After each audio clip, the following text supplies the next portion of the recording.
I'm Mark Gagan, and you're listening to the Voice of Insurance podcast, produced in association with Advantage Go, enabling an enterprise view of exposure. Today's guest is an example to those of us who feel we ought to change with the times, but might not feel we are fully equipped to do it. Matthew Wilson is the Group CEO of Brit and is a Lloyd's man through and through. He's spent most of his career going about his business in the same analogue way that most of us are familiar with. Yet he has embarked on a transformation programme at Brit to overhaul everything it does in readiness for a digital future. A 3-year migration of systems to the cloud is just coming to fruition, and last year's pioneering launch of Key, Brit's algorithmically driven follow syndicate, is still being digested by the market. In this podcast, we focus on how Brit and Lloyd's can embrace a digital future and reap expense savings, productivity gains, and huge business benefits if it can turn its analogue platform into a digital one. Whilst the technical challenges are never to be underestimated, this discussion shows that the greatest hurdles are far more likely to be self-imposed cultural ones. From this encounter, it becomes clear that only until we learn to accept change can we innovate successfully. I would venture that if Matthew can do it, so can the rest of the market. So I highly recommend this one to anyone looking for pointers on where to start and how to begin embracing the insurance market of the future. Enjoy the podcast. Hi, I'm Rick J. Lindsay, Chairman and CEO of Claims Direct Access, otherwise known as CDA. We all read about the claims nightmares in the United States of America, social inflation, nuclear verdicts, and the sky is falling. Hardly a day goes by without the news of reserve strengthening at major carriers. However, it's not all bad news. In the United States of America, we have the best legal system in the world, which allows you to fight frivolous claims and litigation and come out on top. In this kind of environment, you must get smarter about how you handle your claims and who your partners are. You have to move fast and be robust. CDA has been handling claims for over 40 years nationwide and has a team of 46 claims professionals, including 12 highly skilled attorneys and litigators. We have handled cases for major Lloyd's syndicates since 1994, as well as U.S.-based major carriers, and have closed over 70,000 claims since 1994 nationwide. Not settling frivolous litigations is a must. CDA Claims Service means going the extra mile, handling claims quickly and vigorously with a proactive approach. Why not get in contact now to see how CDA can do the same amazing work for you and your partners that they do for me every day? Visit www.claimsdirectaccess.com today. Matthew, thank you so much for breaking away from your busy schedule to speak to the Voice of Insurance. I want you to lay out to me, what's your vision for Brit's development over the next 5 years? Well, thank you, Mark. First of all, thank you for having me on your amazing podcast. I think one of the highlights of one of the positive things about lockdown has been the ability to actually reach more people and actually have more conversations in our industry, which is a great thing. So thank you for having me here. Well, I think it's a really exciting time for Brit's development. In our 22-year history, I think Brit's probably been seen as a bit of a sleeping giant. Over the last few years, I think you could now say that we've truly awakened. We've spent the last decade really on underwriting quality, underwriting outperformance. That's what we've drummed into our people, is that we don't want to be the biggest, but we do want to be the best. And that's really been our mantra over the last 5 years. So looking forward to the next 5 years, though, my view of what Brit will be is digital data-led business. That's what we want for it. And I really want Brit to become synonymous with digital innovation. So we started that journey about 3 years ago and putting the foundations in place. First place we started was actually moving our entire IT infrastructure over to the cloud. That's been a 3-year process, which we actually incidentally finished this month. So we actually complete that in March and actually then start to turn off all of our on-prem servers. And then we'll be a fully cloud-based business from March.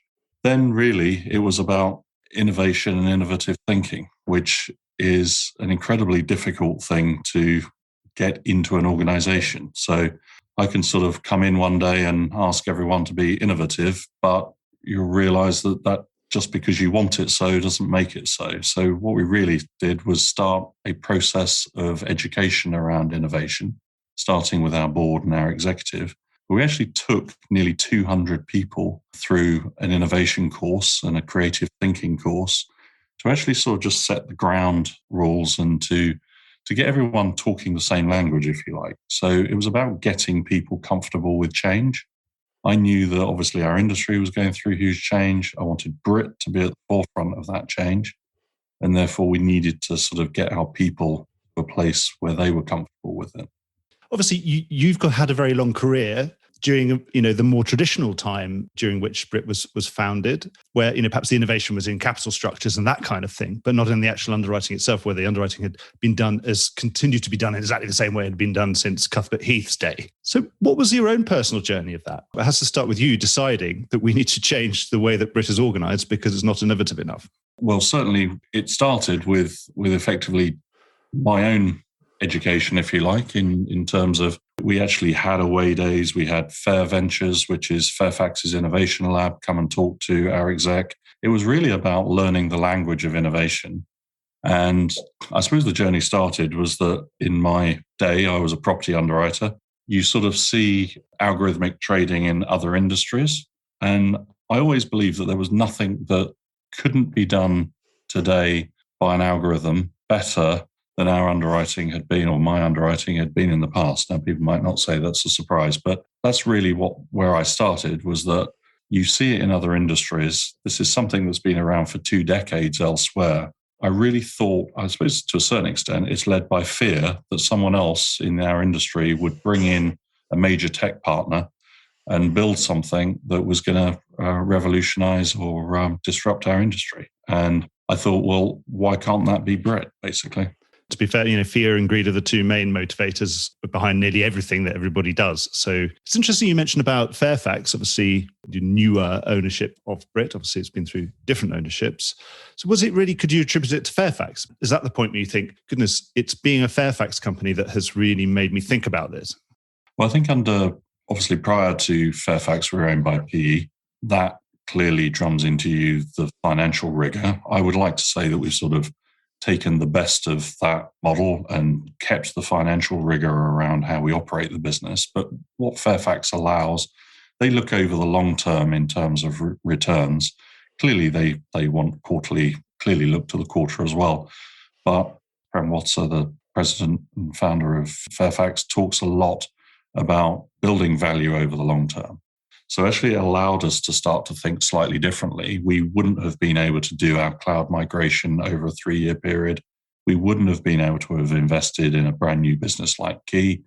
And so Fairfax has allowed us to do that. And I think that's the true value of looking to the long term rather than just to your quarterly numbers.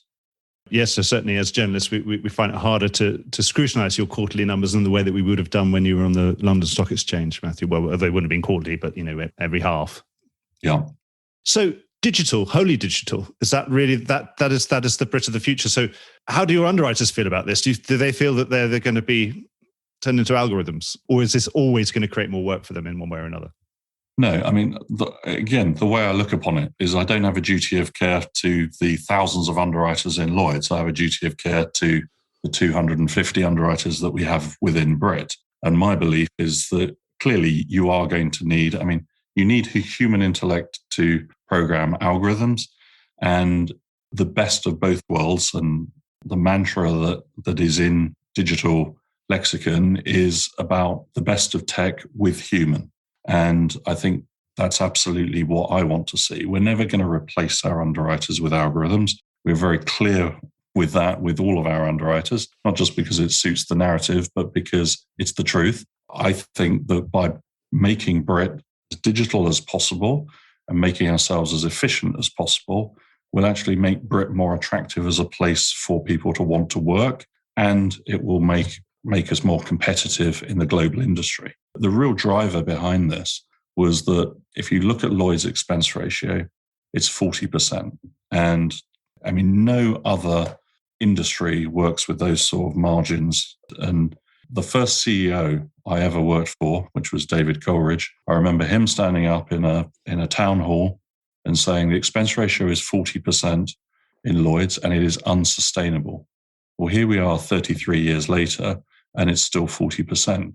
All we have ever done is underwriters blame brokers and blame the commission costs.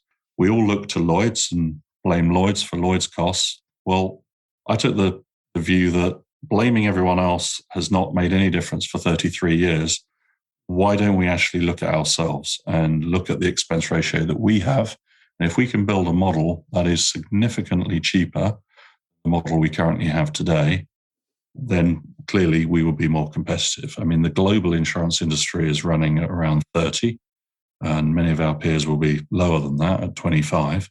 So running at 40, you've automatically obviously got one arm behind your back as Lloyd's, and that can change. We don't need to do the same thing over and over, expecting a different outcome.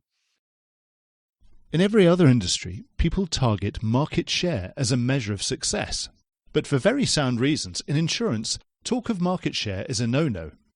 But could we target something else? What about market presence? Because isn't performing well in the insurance world and outperforming on profitability really down to your market presence? After all, you can't place risks for clients you haven't met, and you can't underwrite business you haven't been shown. M&A and innovation do drive market presence, but it can also be steadily achieved at a lower cost through brand building. Brand building works in part by activating a bias we all have called the availability heuristic. It simply means that when our brains are searching for an answer, say which broker or insurer to contact, the answer that comes most readily to mind is deemed to be the right one. In short, the greater your brand awareness, the more opportunities you'll see. It's a straightforward mechanism the team at Free Partners use. Free Partners is a brand and communications agency specialising in the insurance sector. So if you're thinking you'd like to see more opportunities, perhaps Free Partners will come to mind. Check out their 3-step standout Grow Strong plan at freepartners.com. Really is your philosophy, therefore, to digitize everything you can, and then the humans come in for the bits that you really can't, where you're adding the extra value at the top? And is it about, and in terms of, we look at expense as the way to get through the expense through productivity, for getting the same underwriter who maybe used to write a 10 million to be able to write a $20 million book with the same amount of work? Exactly. I think it's about underwriters articulating what their risk appetite truly is. I mean, when you ask an underwriter what they do, they'll tell you a long list of what they don't write, things they don't do. We're not very good at actually articulating what we do and what we do well and what our risk appetite is. We've taken all of our underwriters through different sales courses and to be able to articulate what our risk appetite actually is, to stop the sort of wastage of wheel spinning of seeing things that we wouldn't be interested in the first place. And then, as you say, digitizing the pieces that we can will make ourselves much more productive. That is exactly the model that we want to produce. And frankly, if we have that expense saving, then some of that is going to go back, obviously, to the client. Some of that hopefully will come in our own margin. But we need to get to a place where we're globally competitive. So do you think before all these reforms, what sort of percentage of business were you declining, and therefore it's just dead time, wasting time for everybody, the highly paid broker and the highly paid underwriter, and sitting in an expensive office? Declining business is obviously not efficient. How much of that have you been able to get rid of now that you're starting this new journey? As a leader and a company that leads about 60% of what we do, and we're second lead on a further 20% of what we do, you're clearly in the quote phase. There's an awful lot of business you're not going to get a firm order on. So, I mean, it's something in the region of 50% of business will never be bound. And so there's a huge amount of inefficiency. And if you think about, every class of business is different, but if you think about it from property or terror or whatever, there's all the modeling that goes into that as well. So there's days and days and days of wasted work that can be eliminated if we get this right. And we've already, as I say, we've started on that journey.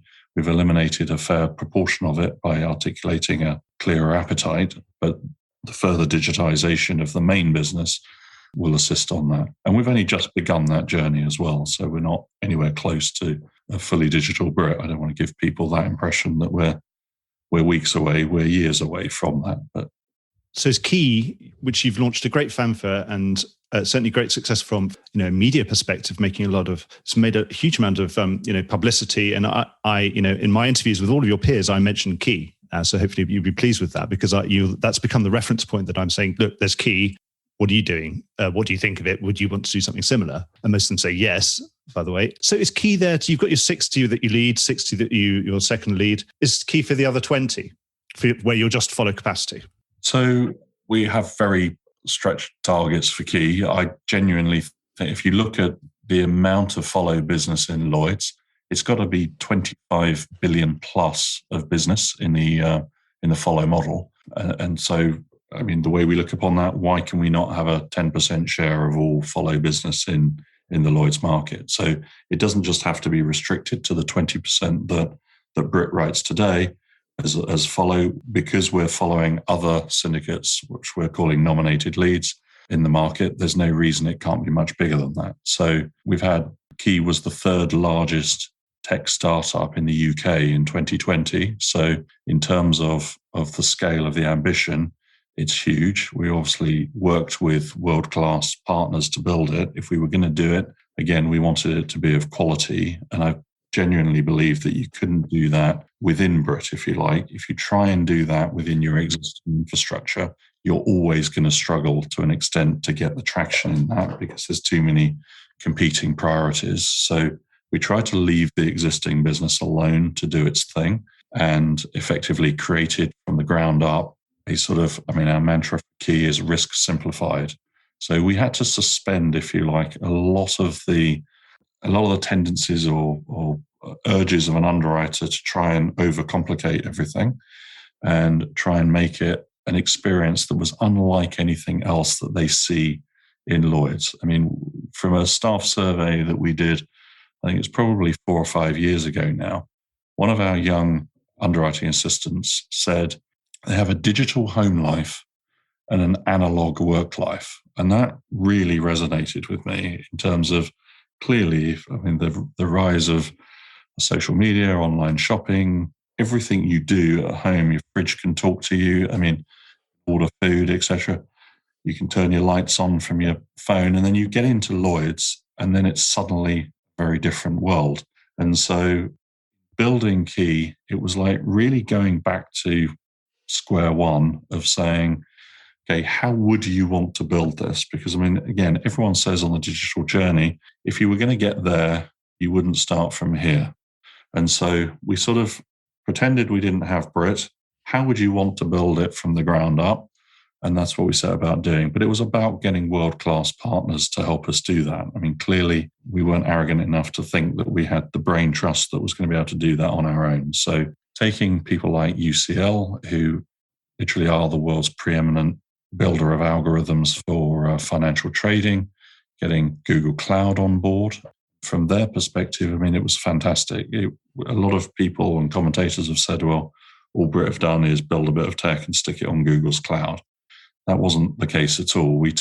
This was a collaboration with the Google Cloud engineers to actually work with a third party to build a front-end platform, web-based platform, work with UCL, as I say, on the algorithm, marry the two together, and then link them to our back office systems. So all the way along, we've tried to look for the best of the best in how we build the thing. And then obviously the final piece of that was through obviously the fundraising that we did through the summer, and then culminating in us getting Blackstone on board for the majority of the investment. Again, they had never invested in Lloyd's before, so clearly they believed in what we were doing.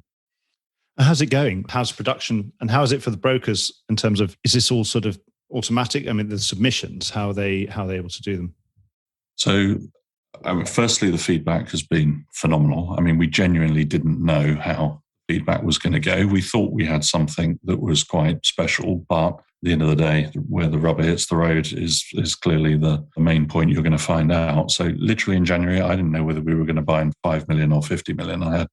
We really didn't know. But the brokers have really given us strong feedback about how the platform works. Essentially, you go into a web-based platform, so it's key-insurance.com. You go into that website, and then a broker has a log on to the system. To get a quote where Brit is already on that risk, you literally type in the assured or UMR, unique market reference, and you get a quote in under 5 seconds. So we have already iterated the front-end platform 3 times since launch, and obviously it was only January, but we effectively work in an agile way of putting iterations out there. We've listened to the brokers and what they want.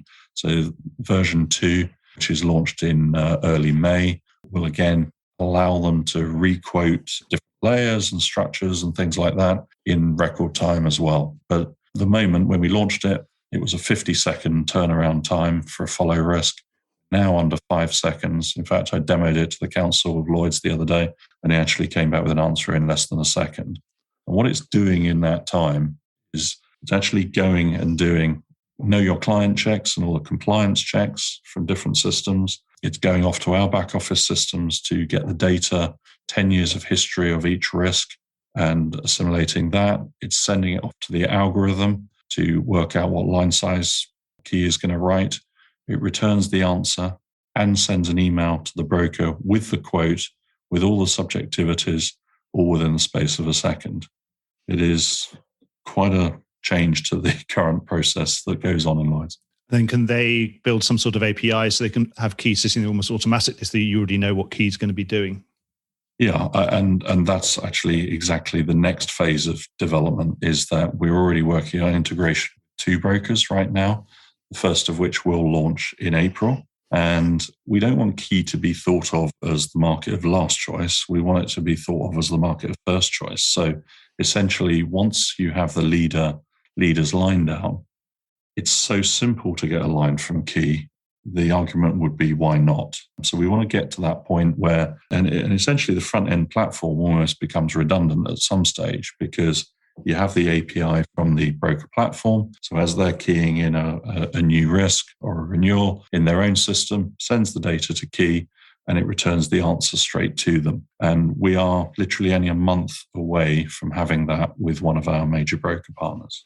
Well, in terms of this being the future, sort of people able to see almost, once they've got a lead line down, a broker be able to construct the 100% placement of that order straight away. What do you think that should do to that leader's relationship? Should we be rewarding that leader for key following, they're benchmarking itself on that other underwriting that's happening that might be more expensive and less algorithmic and more human? What do you say to people who say, we should be, having leaders' fees, all that kind of thing? I mean, Lloyds and the LMA have obviously had various programs in place to look at this, and obviously having key, it's something that I've been asked many times since we've launched, or since we announced it last May. My view of leaders' fees are that I really believe that market forces should lead to the answer to that, and that might sound like a bit of a cop-out, but ultimately what key is doing is actually underwriting the risk, right? We comply with every single Lloyd's minimum standard. There's not one that we have an exemption for. So we are underwriting the risk. We have all the data. We are underwriting the risk. We are doing all the compliance checks, as I said earlier. So there's not one stage that a lead underwriter is doing that key is not already doing. So what I see leaders' fees doing is just shifting cost around the market. And it's not solving the problem of the 40%. If we just shift money around between us and have tons of contracts, service level agreements between syndicates on, if you lead, what are you going to do for me? Are you going to provide me with the cleaned aggregate data? Are you going to provide me with all of the credit control, things like that? What is the things that a leader are going to perform on a follower's behalf? Again, how we built key is, rather than rely on anyone else to do anything for us, we built key to do the lot. My view is, Lloyd's, is that not got a problem with how many followers there are. We actually have a problem with how many leaders we have. And part of what people were looking at in this lead-follow relationship was saying, well, everyone will want to be a follower. Well, that is just not the case today. My experience of that is everyone wants to be a leader, and a lot of people can't see the value in being a follower.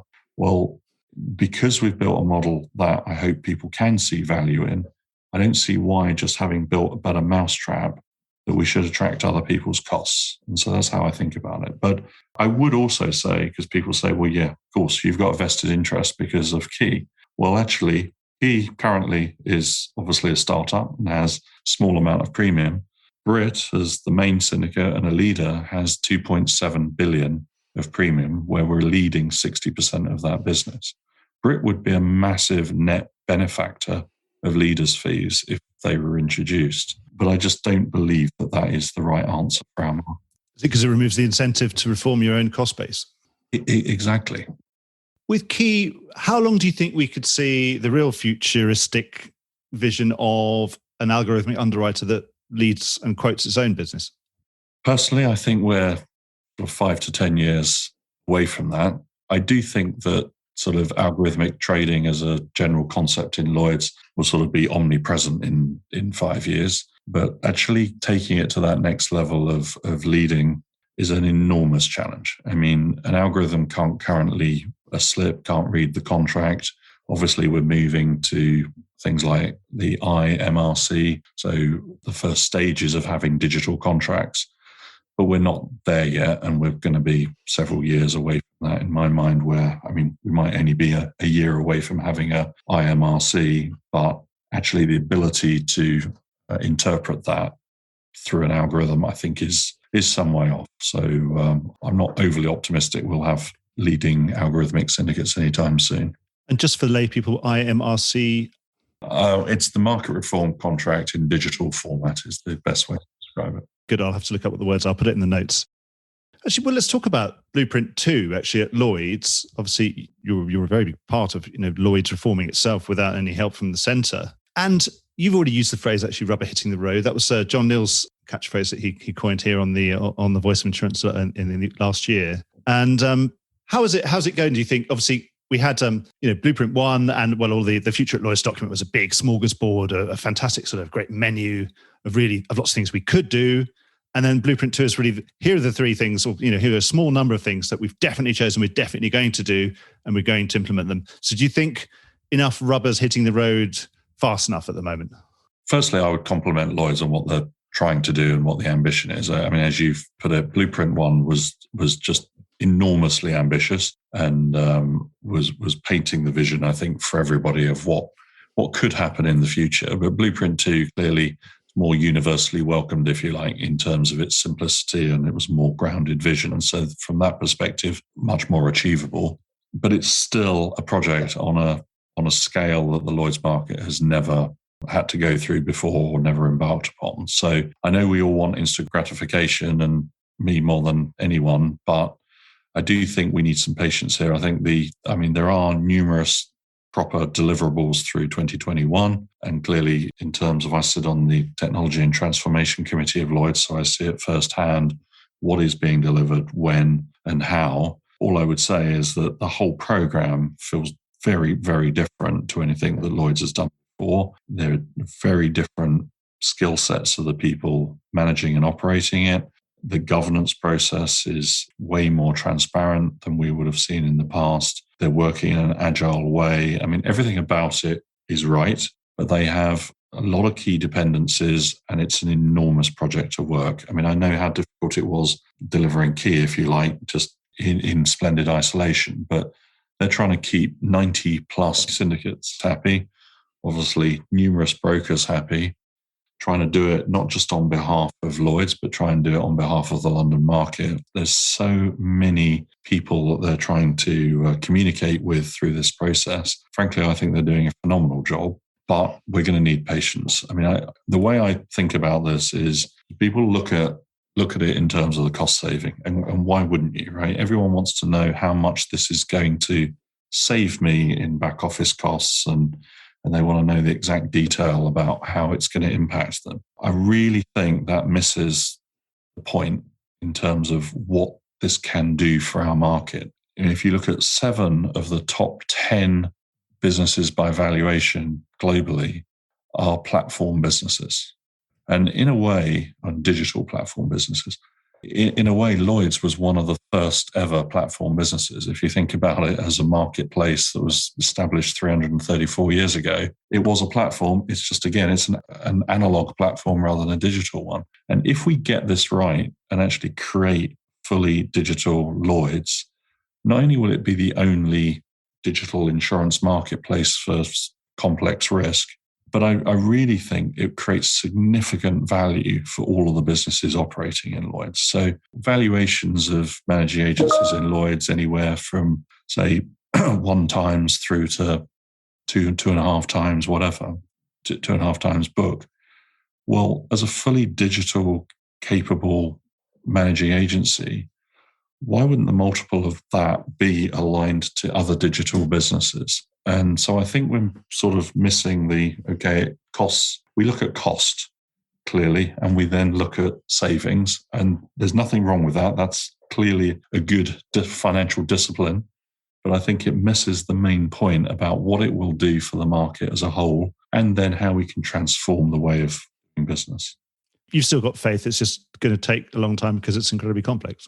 Exactly. I mean, I think we have to maintain the faith, not just because I think it would be an enormous missed generational opportunity. I mean, if we think about the number of people that have tried to do this before John Neal and it not work out for them, it's an incredibly brave thing, I think, for any CEO of Lloyd's to say, okay, this is the scale of the journey we're going to go on.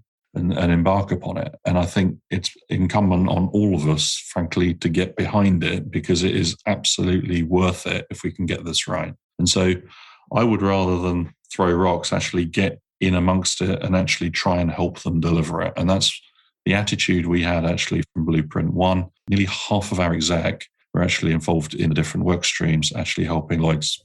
I know many people input into Blueprint One, but we were very vocal and very active in doing that because we believed in it so much. Obviously, the most important part of any digital reform is that core building block of the data and the data record. And we've had the first part, this part of Blueprint 2 coming out now, just very recently, was the launch of the core data record, or the consultation on the core data record.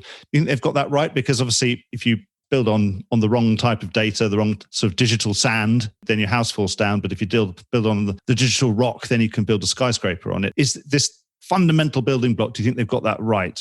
Yes. I mean, look, the core data record to me is the sort of is a stepping stone. It's the minimum amount of data that's required for the end-to-end journey between bind and then the rest of the sort of insurance life cycle through to claims. So in terms of what it encompasses and the data strategy and architecture behind that, I think it's absolutely correct. What it isn't, though, is the full end-to-end journey that, say, a broker or a managing agency goes through. And so I think that there's enormous opportunity for any company in the market or external to the market to actually get involved in the data journey, if you like. As I say, Lloyd's is only taking it from bind through to the finality of the processing. So that is the middle and back office. Front office piece, whether that's for brokers or whether that's for underwriters, is not addressed in that. And that can be anything from underwriting data to pricing data, aggregation data. There's all sorts of other data that frankly goes into the whole life cycle that Lloyd's aren't tackling. And I don't blame them for that. They can't that would be boiling the ocean. So they've taken a chunk of that and getting that right. And I think it opens up opportunity for the rest of us to look at how we process the rest of it, if you like. So that core data record is sort of based around Accord standards, which are international insurance data standards that were already there. Do you think that's the right way to go and not trying to reinvent the wheel? Absolutely. I think it's complex enough when you're trying to put metadata together and the data process flow and architecture to start creating your own sort of data dictionary, if you like. This will be obviously grounded in Accord, where I think obviously everyone recognizes that standard.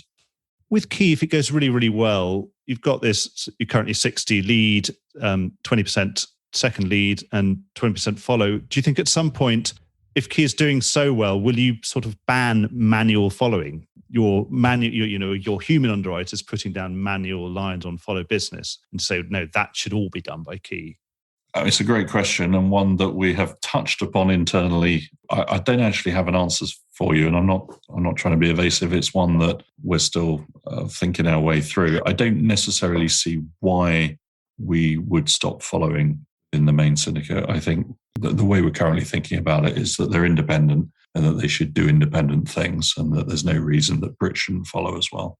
On Blueprint 2, you talk about everyone, of course, obsessed about cost savings, and quite rightly so, particularly when you're running a 40% expense ratio. What is the size of that prize? Would it be to get down to 25? You mentioned sort of jealously talking of other peers that were doing that. I think 25 is a big stretch. Do I think we can get to 30? Yes. I mean, if you look at the Lloyd's piece alone, I think you can probably get 2 or 3 points out of that. If every piece of business, when Key is at scale, if every piece of business was done that way, then by our calculation about the amount of follow business in the market, it would be about another 4 points of combined ratio. So I think between what Lloyd's are doing, the type of thing that Key is doing, and it won't end there. There will obviously be other things that, and certainly what the brokers are doing themselves, I think we can get to a 30 as a sustainable number. And on that front, with the brokers, presumably, if they literally do have an API and they have a button saying press Key, and 4 seconds later, 5 seconds later, as you said, they get the terms for Key and they can bind it straight away, presumably they're happier to work on a slightly lower commission for that, because they can't argue that they've had to do a very tough broke. Look, we haven't tackled that, and deliberately we've stayed away from it. And my view of that, again, is if someone has something to give in the value chain, again, the market will work that out. Really, you're only going to start to erode acquisition costs if someone in the value chain no longer becomes relevant. And that's clearly something we've tried to avoid in this whole thing. We have not changed the commission structures for business going through Key. My view of that is that when data and digital really starts flowing, then the market again will work out who is of value in that process, and they'll be rewarded appropriately. And you just leave it to competition among the brokers they may work out that perhaps discounting some of that commission to the client is a good idea. Absolutely. And honestly, we've had in our discussions, we've had the full gamut between, well, if we're putting business through Key, we want additional commission, through to exactly as you've described. Actually, this makes us more efficient and we can give some of our commission back to the client. So we have had every discussion you can imagine. That everyone's at a different position, if you like, in their journey. So I'm not going to throw rocks again at different companies. There are brokers that are, through this whole process, it's been a real eye-opener as to how far forward some brokers are and how far back other brokers are. That's not going to be a surprise to anyone, I don't think. Absolutely, but that brought a very big smile to my face, the idea that you'd get extra brokerage for doing business with Key. I thought that was rather wonderful. Broker creativity is the lifeblood of the market, Matthew. I'm sure you're aware. I want to change the subject a bit because I think it's very pertinent to what you've been doing with Brit. Actually, you've been really talking about a fundamental culture change at Brit, about changing the way that Brit is and the way it's structured so that it can be more innovative and do things like automatic underwriting. About 6 years ago, there was the first Dive-In Festival. It was started by Inga Beale, obviously the first female CEO of Lloyd's. And we've had a huge amount of talk about diversity and inclusion within the Lloyd's market, and obviously about behavior and cultural change and everything else. What's your rate card on the progress that we've had in that almost 6-year period? I think you can sum it up clearly in must try harder is probably the simple answer to that. I absolutely applaud. That statement does not take anything away from the amazing efforts that are going on in the market, from what Lloyd's are doing through what the LMG are doing, the CII are doing. There's so much work from so many different either associations or companies. I don't want to take anything away from that, but you can see it clearly from the Lloyd's Cultural Survey. I think that was a good thing to have done 2 years ago to effectively set the baseline. And I think it was great that we had the dive-in festivals and we started the journey and the discussions. But actually, it was the cultural survey that really gave us the answer about how far we're progressed or otherwise. Clearly, there has been progress. The average positive score in the second survey was up 8%. So progress has been made, but we need to go further. And I think for me, again, it's about being part of the discussion and part of the debate. There's too many people that are happy to remain silent. And to me, D&I isn't a spectator sport. It's something that you've got to be actively engaged with and engage your organization with. You spend when we were able to go to an office, we were spending most of our waking hours at work. And therefore, if you think about coming to work, clearly it's a contract for you do work, I pay you, but it has to be a social contract as well in my mind. So that means providing something which is very different from just turning up to work and going home again. There's got to be an emotional attachment to where you work. And I think you get that through inclusion, through treating people fairly and everything around culture. So we absolutely hold culture very, very dear at Brit. A lot of people, when they join us, they can't necessarily put their finger on it, but they say it's a very different place than anywhere they've been before. And D&I is a major part of that. So number of initiatives that we've launched in line, if you like, with the dive in when that started. We started with something called Celebrate the Difference, which is really a whole week of I&D and health and well-being. And it's been fantastic for people at Brit to hear about different experiences, obviously some of which they're going to resonate with. Not everyone's going to resonate with every topic, but the feedback has been phenomenal, because to me, what that just says is that Brit wants to welcome everybody and we treat everybody exactly the same. To me, as a white middle-class male, people have said to me, so, well, why do you have a voice, if you like, or how do you have a voice given that you've not got the lived experiences? To me, that's exactly why we do need to engage, and why white class men, who most of whom are running either insurance businesses or broking businesses in our marketplace, that it's incumbent on us to learn and listen. And that's really what the next phase of what we've done at Brit is in setting up something called the People Forum. So the People Forum actually engages with all of our staff. We pick a topic, if you like, for the quarter, and that topic is then advertised. Those people that are interested in it can become part of the forum for that quarter. We start that quarter with a speech from somebody, generally externally, on that topic, someone that does have a lived experience of it. And we've had some phenomenal speakers, and the feedback has been incredible, where people have really resonated with the issues that person has had and has then been able to talk about it openly. It was about hearing people's stories and then not judging, but listening and understanding what issues people have encountered either in their private lives or in their lives of working in the London market. And then it's about action. We've seen some compulsory targets on gender diversity within the Lloyd Corporation of Lloyds itself. And there are noises sort of rumbling particularly from UK regulators on this kind of thing. Do you think if we don't act quick enough, do you think we're running the risk of regulators imposing those sorts of targets on us? Yeah, in a way, I think it's an inevitability. I don't think left to its own devices. So there's great progress happening but it's happening way too slow. I mean, you see it from the data on the gender pay gap. Again, moving in the right direction, but it's sort of glacial in its effect. What gets measured gets done, if you like. And so having targets, whilst I'm not naturally inclined to want them or have them or set them internally within Brit, I think ultimately it's probably an inevitability. So do you think we're likely to get them from FCA, PRA anyway? Well, we may even get them from Lloyds. I mean, I don't know that Lloyds has any intention of doing that, but as a quasi-regulator, that's clearly within their gift to do as well. So do you think you should jump the gun on them and maybe get over your own disinclination for targets and have a go and do something?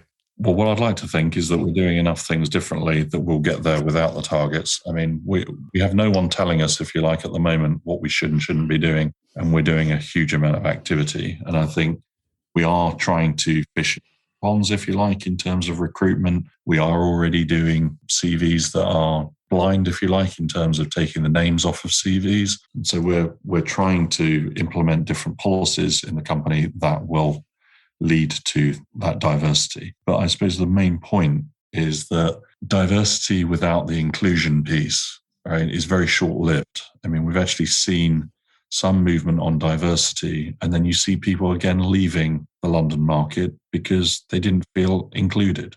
A lot of what we've tried to do, again, within Brit is work on, we don't call it D&I, we call it I&D, because actually if you've got an inclusive environment, it will become a diverse one.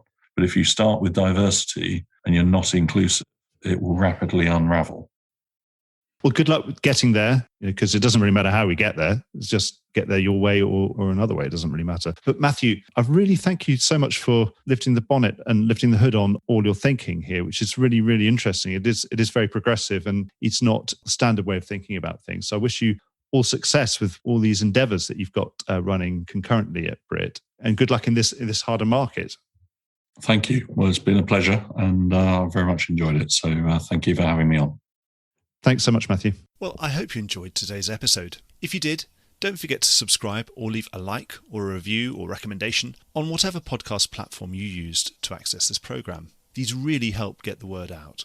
Before we go, just a quick reminder that advertising slots are available here and in other places in the Voice of Insurance podcasts. Podcasting is the fastest growing medium and attracts a high quality audience of key decision makers. It's also an intimate medium where you, the listener, are right in the room with me and the interview subjects. Needless to say, that means it's a great way of getting your message out directly to an audience because you know you've got their full attention. It's also very cost effective. So get in touch with Mark at thevoiceofinsurance.com to find out how you could be speaking directly to the industry. The Voice of Insurance is produced in association with Advantage Go, enabling an enterprise view of exposure. Voice of Insurance is produced by me, Mark Gagan. Music was written by Anna Gagan and produced by Carlos Gagan. Check out more podcasts and written comment pieces at www.thevoiceofinsurance.com.